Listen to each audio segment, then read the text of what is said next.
Hi, my name is Kevin Hyatt, and I'm the AJNR podcast editor. I'm joined today by Dr. Max Wintermark, who is the editor in chief of the AJNR, and he has some exciting updates about the AJNR. Dr. Wintermark, thanks so much for joining me. Thank you, Kevin, for having me. So let's hear it. What's new? The main announcement I wanted to make today is that by the end of the year, the AJNR is going to go to a purely electronic format. Currently, we have both paper and electronic, but again, towards the end of the year, we're going to transition to a purely electronic format. Wow, that's a big change. Why? Why? Why are we doing what? What's the reason for the decision? So a number of drivers, but the main one is the cost, the cost of printing the journal, of shipping it, of storing the copies has increased significantly and is continuing to increase. And that increase is not sustainable in the long term, or it would involve increasing dues, subscription fees, charges for authors, all things that we do not want to do. And so, like the large majority of the medical journals and radiology journals, we need to make that transition to an electronic format, and it will also help in terms of sustainability, of course. Sustainability is important. Are there any benefits to switching to an electronic format that you can offer? So I definitely hope so.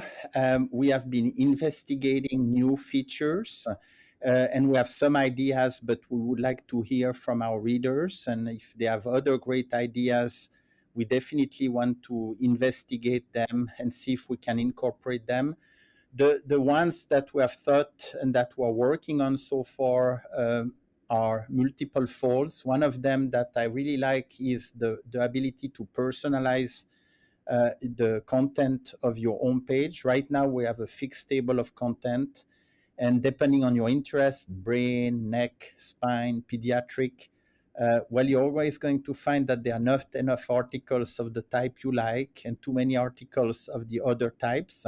So we are looking into some kind of Netflix approach where you would have streams of articles and you would have the ability to order those streams in the order that of your interest. So that way you'd be able to get you still be able to access the whole content, but it will be presented to you in an order that makes sense given your interest. So that's one feature that we're hoping to implement. We're also looking into a lot of secondary content. When we have a printed journal, the problem is we are hostage of the impact factor. And of course, the articles that we publish are uh, all going to be indexed and they are going to impact the impact factor. With a better website, we could also have secondary content, some material for trainees, some more basic review articles. And they could be available without necessarily being indexed. And also, same thing, we hope to implement this secondary feature where you can customize it to your interests. A third feature that we're looking into, that will be my last example for today, is the ability to present stack of images. You know, when you describe a new condition, currently, because of the cost of printing, we're limited to a certain number of figures. And so often you want to show, when you publish those articles describing new condition, you want to publish many examples, but it's hard to do because of the constraints that we place on the number of figures.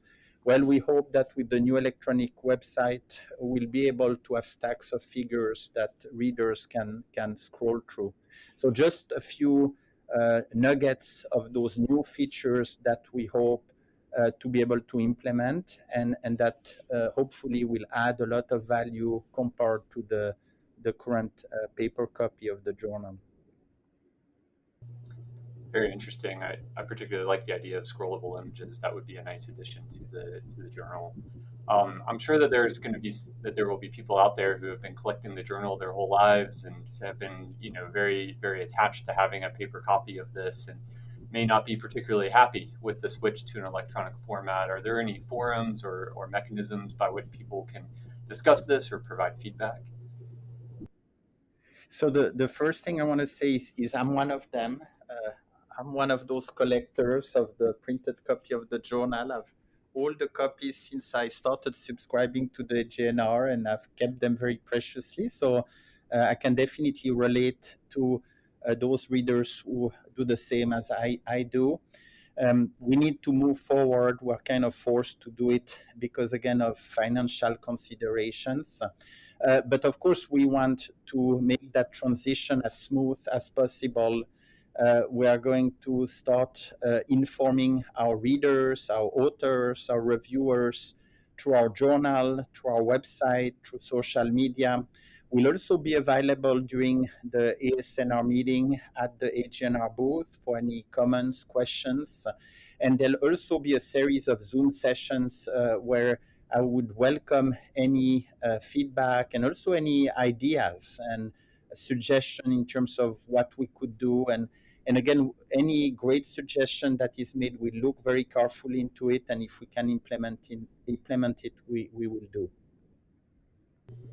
Great. Well, stay tuned for more information on this. Thanks so much, Dr. Wintermark. Thank you again for having me, Kevin.